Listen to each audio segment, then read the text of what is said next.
નમસ્કાર મિત્રો, વેડા જગમાલ સુરતથી આજે આપણે જોઈશું કે આપણા 8 થી 9 હજાર રૂપિયા કેવી રીતના બચાવી શકીએ. વિડીયોના થંબનેલમાં તમે જોઈ રીતના. અને આપણે જ્યારે ફિલ્ટર રીસેટ બતાવવાનું તો ફિલ્ટર રિપ્લેસ કરવાનું જ્યારે મશીનમાં વારંવાર બતાવતું હોય ત્યારે જો ફિલ્ટર જામ થઈ ગયું હોય કેંગનનું ફિલ્ટર, તો આપણે એને કેવી રીતના સાફ કરી શકીએ.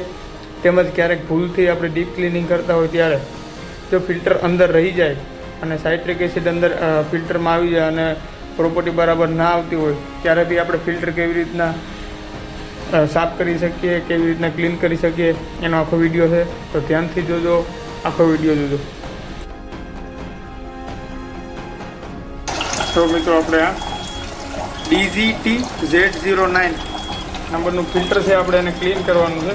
આમાંથી ખૂબ ઓછું પાણી આવે છે, બંને નોઝલમાંથી આ ખૂબ ઓછું પાણી આવે છે.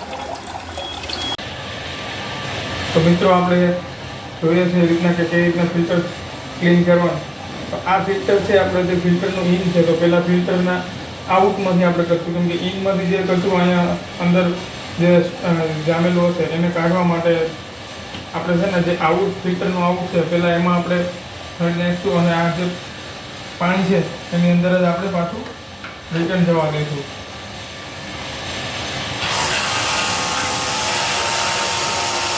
આ રીતે આપણે પાણીને વારાફરતી એક વખત આ બાજુથી અને એક વખત આ બાજુથી એ રીતના પાણીને સર્ક્યુલેટ કરશું. તો મતલબ જે રીતના આપણે ડીપ ક્લિનિંગ કરીએ છીએ એ રીતનું આપણે કરવાનું રહેશે.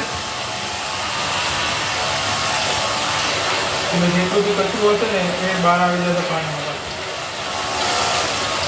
અને જો સાઇટ્રિક એસિડ હોય તો આપણે જે પાણી આપણે લઈએ છીએ એને 2 થી 3 વખત ચેન્જ કરવાનું રહેશે. અને પાણીને થોડું હળવું ઉફાળું ગરમથી કરવાનું રહેશે. આની માટે આપણે કોઈ બી પાણી ક્લીન પાણી હોય એટલે લઈ શકીએ. મતલબ કે આરોનું આપણે ક્લીન પાણી લઈ શકીએ અથવા તો કેંગરનું બી આપણે ક્લીન પાણી લઈ શકીએ. તો આ રીતના આપણે એક વખત પહેલાં આમાંથી કરી દઈશું. તો થોડી વાર ચલાવ્યા પછી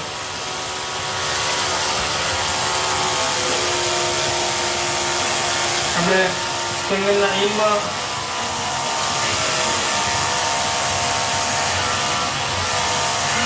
આ રીતના આપણે વારાફરતી 15-20 મિનિટ સુધી ચલાવવાનું રહેશે. જેથી આપણું ફિલ્ટર ક્લીન થઈ જાય.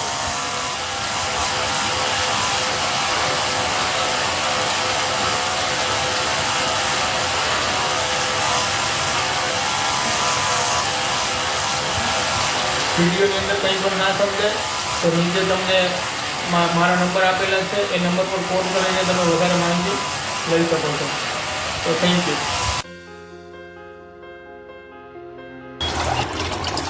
તો મિત્રો જો આ ફિલ્ટર ક્લીન કર્યા પછીનું DGT Z09 ક્લીન નીકળે છે. આ તમે ફ્લો જોઈ શકો છો. આપણું ફિલ્ટર એકદમ ક્લીન થઈ ગયેલું.